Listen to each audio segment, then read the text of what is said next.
அனைவருக்கும் வணக்கம். நாம் பற்பல சித்தர் பெருமக்களுடைய பாடல்களை தொடர்ந்து வாசித்து வருகிறோம். அந்த வரிசையிலே 11 சித்தர்களில் ஒருவராக போற்றப்படும் கமலமுனி என்று அழைக்கப்பட்ட சித்தருடைய சில பாடல்களை இன்று முதல் சில தொகுப்புகளிலே பார்க்க இருக்கிறோம். இந்த கமலமுனி சித்தர் என்பவர் மோகநாதருடைய சீடராகவும் அதன் பிறகு திருமூலருடைய சீடராகவும் இருந்திருக்கிறார் என்று புரிந்து கொள்ள முடிகிறது. காலாங்கிநாதரைப் போல சீன தேசத்திலே பலகாலம் தங்கியிருந்த சித்தர் என்றும் இவர் போற்றப்படுகிறார். கஞ்சமலை சித்தர் என்றும் கூட இவரை அழைப்பதுண்டு என்றும் சொல்லப்படுகிறது. காலாங்கிநாதர் தான் இந்த கமலமுனிவர் என்று சொல்லுவதும் உண்டு. இந்த காலாங்கிநாதரை பற்றியதான பெரிய அளவிலே பாடல் தொகுப்புகள் கிடைக்கவில்லை. சில பாடல்களை கொண்ட ஒரு தொகுப்பு கிடைத்ததை சகோதர சகோதரிகளின் பார்வைக்காக இங்கே படைக்கிறேன். இந்த கமலமுனி சித்தர் என்பவர் குறவர் மரபிலே பிறந்தவர் என்று சொல்லப்படுகிறது. வைகாசி மாதம் பூசம் நட்சத்திரத்திலே பிறந்தார் என்றும், சிலரோ இவர் நான்முகனாகிய பிரம்மாவின் அவதாரம் என்றும் கூட சொல்லுவது உண்டு. மிகப்பெரிய பெயர் பெற்ற சித்தர்கள் 11 சித்தர்கள் என்று அழைக்கப்படுகிறார்கள். கோடானு கோடிக்கணக்கான சித்தர்கள் இருக்கும் போது 18 சித்தர்கள் ஏன் தனித்தனியாக குறிப்பிட்டு சொல்லப்பட வேண்டும் என்று பார்த்தால், இந்த 18 பேர் 18 குரு பரம்பரைகளை உருவாக்கி அதன் மூலமாக இந்த உலகிற்கு மகத்தான தொண்டுகளை செய்திருக்கிறார்கள் என்பதே இதன் பொருளாகிறது. அது மட்டுமல்ல, மற்றும் ஒரு ரகசியம் இருக்கிறது. இந்த 18 சித்தர்களும் சமாதிக்கு சென்றதாக பாசாங்கு செய்தாலும் இன்னமும் பல்வேறு உருவங்களை எடுத்து மண்ணிலே வாழ்ந்து கொண்டுதான் இருக்கிறார்கள் என்றும் புரிந்து கொள்ள முடிகிறது. சித்தர் பெருமக்கள் தங்களுடைய வாழ்நாளிலே தாங்கள் கண்டறிந்த பற்பல விதமான யோக கலைகளை எளிமையாக மக்களுக்கு புரியும்படியாக பாடல் வடிவிலேயே தொகுத்து கொடுத்தார்கள். இதற்கு காரணம், பாடல்கள் பெரும்பாலும் அந்தாதி என்கிற வகையிலே உருவாக்கப்பட்டன. பாடல்களை சுலபமாக மனப்பாடம் செய்து கொண்டு விடக்கூடிய பழக்கம் அன்றைய தமிழர்களுக்கு இருந்தது. கவிதைகளாக, யாப்பிலக்கணம் பொதிந்த செய்யுட்களாக, வெண்பாக்களாக, ஆசிரியப்பாக்களாக, விருத்தப்பாக்களாக, இப்படியாக எல்லாம் தங்களுடைய கருத்துக்களை பதிவு செய்து வைத்தது அன்றைய தமிழர்களின் மரபாக இருந்தது. அது காரணமாகவே சித்தர் பெருமக்களும் மக்களுக்கு புரியக்கூடிய வகையிலே சொல்ல வேண்டும் என்பதற்காக பாடல்கள் வடிவிலே கொடுத்தார்கள். என்றாலும் யோகசாதன பயிற்சியிலே ஈடுபடக்கூடியவர்கள் ஒரு உத்தம சத்குருவை சரணடைந்து அவருடைய தூய வழிகாட்டுதல்களை சிறமேற்கொண்டு நடந்து வந்தால் மட்டுமே யோக சித்தி பெற முடியும் என்பதையும் சித்தர்கள் உறுதியாக சொன்னார்கள். இங்கே கமலமுனி சித்தர் குறவர் குடியிலே பிறந்தவர் என்பதை பார்த்தோம். எதற்காக இதை இங்கே சொல்ல வேண்டிய அவசியம் ஏற்பட்டது என்றால், பொதுவாக யோகசாதன பயிற்சியிலே ஈடுபடுவதற்கும் அதிலே வெற்றி காண்பதற்கும் உயர்குடியிலே பிறந்திருக்க வேண்டும் என்று நம்பப்பட்டு வருகிறது. அது அத்தனையும் பொய் என்பதை நிரூபிக்கும் விதமாகவே இந்த விடயத்தை இங்கே சொல்ல வேண்டியிருந்தது. பிறப்பால் உயர்வு தாழ்வு மனிதர்களால் கற்பிக்கப்பட்டாலும் கூட தங்களது செயல்பாடுகளால் ஞானத்தை பெற்று 11 சித்தர்களில் ஒருவராக மாற முடியும் என்பதை நிரூபித்தவர் கமலமுனி சித்தர். கமலமுனி சித்தர் போகநாதர் நவபாஷான முருகன் சிலையை உருவாக்குவதற்கு அவருக்கு உறுதுணையாக இருந்தார். கொங்கண சித்தரும் கமலமுனி சித்தரும் போகருக்கு மிகவும் பிரியமான சீடர்கள் என்றும் அறிந்து கொள்ளப்படுகிறது. இன்றைய பதிவிலே கமலமுனி சித்தர் பற்றியதான பாடல் விளக்கங்களை தொடர்ந்து பார்க்கலாம். மூலம் முதல் ஆகி நின்ற ஆயி பாதம், முச்சுடராய் நின்றதொரு சோதி பாதம், தாளமதில் தென்மலை வாழ் ஆசான் பாதம், தவறாமல் போற்றி இந்த நூலைச் செய்வேன், கோல மணிபூரகமே சேர்ந்து வாழும் குறித்து நின்ற சித்தருட பாதம் போற்றி மால் அயனும் தேவர்களும் காணொணாத மௌனம் என்ற பூரணமே காப்புத்தானே. காப்புச் செய்யுள் என்றால் பொதுவாக விநாயகரை முன்னிறுத்தி பாடுவது வழக்கம். பெரும்பாலான சித்தர் பாடல்களிலே விநாயகரை முன்னிறுத்தி பாடக்கூடிய பாடல்கள் காணப்படவில்லை. பராபரத்தைத்தான் போற்றுகிறார்கள். அப்படி பார்க்கும்போது கணநாதர் என்று அழைக்கப்பட்ட கணபதிக்கு முன்பு இந்த சித்தர்கள் வாழ்ந்திருந்திருக்கலாம் என்றும் அறிந்து கொள்ள முடிகிறது.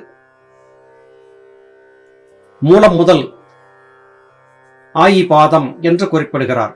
மூலம் என்பது தூர், வேர் அல்லது கிழங்கு, அடிவாகம் என்றாகும். மனித உடலுக்கு மூலம் என்பது ஜீவன். அந்த ஜீவனிலிருந்து சல்லி வேர்களாக ஜீவசக்தியாகிய வாயு 72,000 வேர்களாக உடல் முழுவதும் பரவுகிறது. அப்படி பரவக்கூடிய இந்த 72,000 வேர்களும் அன்னை பராசக்தியின் பாதங்கள் என்று அழைக்கப்பட்ட சந்திரகலை சூரியகலையின் ஊடாகவே பிரிந்து வருகின்றன. இந்த இரண்டும் பிரியக்கூடிய மையப்புள்ளியை ஒரு ஸ்தானமாக கொண்டு 3 ஸ்தானங்களை சித்தர்கள் வகுக்கிறார்கள். சந்திரகலை, சூரியகலை, சுழுமுனை என்று. இந்த 3ஐயும் 3 சுடர்கள் என்றும் குறிப்பிடுகிறார்கள். இதையெல்லாம் தனக்கு சொல்லிக் கொடுத்த தன்னுடைய குருமார்களுடைய திருவடிகளை வணங்குவதாக சொல்லுகிறார். மேலும் இங்கே தென்மலை வாழ் ஆசான் பாதத்தை பணிகிறேன் என்று சொல்லுகிறார். தென்மலையை வாழ்ந்தவர் என்றால் தென்பொதிகை ஈசன் என்று அழைக்கப்பட்ட அகத்தீசர். அதை கொண்டு பார்க்கும் போது போகமுனிவர், திருமூலர், அகத்தியர் ஆகியவர்களுக்கெல்லாம் சீடராக இருந்து ஞானத்தை கமலமுனிவர் கற்றிருக்கிறார் என்று அறிந்து கொள்ள முடிகிறது. மணிபூரகத்திலே சேர்ந்து வாழ்ந்திருக்கக்கூடிய மகத்தான சித்தராக அகத்தியரை இவர் அடையாளம் காட்டுகிறார். திருமாலும் பிரம்மாவும் மற்றும் தேவாதி தேவர்களும் கூட காண முடியாத ஒரு இடம் இருக்கிறது என்றால் அதுதான் பராபரத்தின் சன்னிதானம். பராபரத்தின் சன்னிதானத்தை அடைவதற்கு மந்திரங்கள் தேவையில்லை, மௌனம்தான் தேவை. மனம் கிளர்ச்சியுற்று புலன்கள் வழியாக சலிக்காமல் புருவ மத்தியத்திலே நிலை பெற்றால் அப்போது அது மௌனம் என்றாகிறது.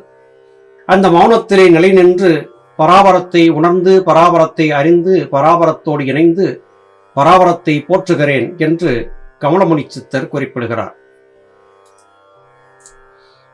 தான் என்ற நாட்டம் அதில் அவ்வும் உவ்வும் சாதகமாய் மவ்வோமே சிவ்வும் வைத்து தேனென்ற மனமதிலே இவர் இருந்து தெளிவாக 5 எழுத்தை சிறக்கப் போடு. கான் என்ற முச்சுடரும் லிங்கம் தோன்றும் கருதிப்பார் சுழுமுனையில் கனிந்து நித்தம் தான் என்ற பூசையிலே மதுவை உண்டு சாதகமாய் ஆண்டு ஒன்றில் உடனே சித்தி. பொதுவாக சித்தர்கள் சந்திரகலை அல்லது சூரியகலையை பயன்படுத்தி புருவ மத்தியத்திலே இடைவிடாது மனத்தை நிறுத்தி மௌனம் பூண்டிருந்தால் 1 வருட காலத்திலேயே சித்தியாகிவிடும் என்று சொல்லுவதை பார்க்க முடிகிறது. இப்போது சகோதர சகோதரிகளுக்கு ஒரு ஐயம் தோன்றும். 1 வருட காலத்திலேயே சித்தி ஆகிவிடும் என்றால் நாம் எத்தனை ஆண்டுகளாக போராடி கொண்டிருக்கிறோம், ஏன் இன்னமும் சித்தி ஆகவில்லை என்பது. மறுபடியும் நாம் ஏற்கனவே சொன்ன பதிலேயே இங்கே நினைவு கூற வேண்டியிருக்கிறது. கர்ம வினைகள், முற்பிறவியினுடைய கர்ம சுமைகளாக இருக்கக்கூடிய நல்வினை தீவினை ஆகிய இந்த இரண்டும் முற்றுமுதலாக அழிந்து ஒளிந்தான பிறகுதான் சித்தி கிடைக்கும். கர்ம வினைகள் தேர்ந்தெடுந்தால் 1 வருடம் போதுமானது முத்தி பெறுவதற்கு என்று சித்தர்கள் குறிப்பிடுகிறார்கள். அதிலே நாட்டத்தை மனதகத்தே வைத்து அவ்வும் உவ்வும் மவ்வும் சிவ்வும் பொறிந்திருக்க வேண்டும். 5 எழுத்து ந ம சி வ ய. இதிலே நமசிவய என்கிற பஞ்சாட்சரத்தை வெற்றி காண வேண்டும் என்றால் பிரணவத்தை அறிந்திருக்க வேண்டும். பிரணவம் என்பது அகார உகார மகாரங்களின் தொகுப்பாகும். சந்திரகலை சூரியகலை சுழுமுனையின் வட்ட வடிவமான குகையிலே காற்று நின்று சுற்றி சுழலும் போது கிளம்பக்கூடிய ரீங்கார நாதம்தான் ஓங்காரம் என்கிற பிரணவநாதம். அந்த பிரணவநாதம் என்பது இயங்கினால் ம என்கிற நீர், தேகத்திலே குளிர்ச்சியை ஏற்படுத்திக் கொண்டிருந்த அந்த நீர், புருவ மத்தியத்திலே குவிந்திருந்து ஆற்றலை கொடுத்து கொண்டிருந்த அந்த நீர் சி என்கிற நெருப்போடு கலந்து வெப்பமாகி ஆவியாகி மேகமாகி சிரத்துள்ளே நுழைந்து அங்கே ஏற்கனவே உருவாகியிருந்த மேகங்களை களைத்து அந்த மேகங்கள் மழையாக பொழிந்து அமிர்தபானம் என்பது இறங்கி வந்து முக்தி என்பது சித்திக்கும். இதைத்தான் சித்தர்கள் தொடர்ந்து சொல்லுகிறார்கள். அஞ்செழுத்தை சரியாக புரிந்து கொள்ளுங்கள். அதிலே சி என்கிற நெருப்பை வ என்கிற காற்று சென்று சேர்ந்து அணைந்து அதன் மூலமாக ம என்கிற நீரிலே இருந்த ஆற்றல் ஆவியாகி மேகமாகி மழையாக பொழிகிறது என்றே குறிப்பிடுகிறார்கள். இதற்காகவே முச்சுடரும் பொதிந்திருக்கக்கூடிய சுருமுனையிலே கனிந்து நித்தம் நித்தம் மனத்தை நிறுத்தி பழகு. அப்படி பழகினால் லிங்கம் தோன்றும், ஆத்மலிங்கம் தோன்றும். இந்த பூசையிலே உனக்கு கிடைக்கக்கூடிய பலன் எது என்று கேட்டால் மது என்பது இறங்கி வரும். சிரத்தின் உள்ளே இருந்து இறங்கி வரக்கூடிய மது என்பது உனக்கு கிடைக்கும். இது ஒரு வருட காலத்திலேயே கூட பூர்த்தியாகிவிடக்கூடும். இதை சாதித்துக் கொள்ள வேண்டும் என்றால் நீ செய்ய வேண்டியதெல்லாம் மனதை உருவ மத்தியத்திலே நிலைநிறுத்தி பழகக்கூடிய அந்த பழக்கம்தான் என்று சொல்லுகிறார். மீண்டும் அடுத்த பதிவிலே பாடல்களோடு உங்களை சந்திக்கிறேன். அதுவரையிலும் நன்றி, வணக்கம்.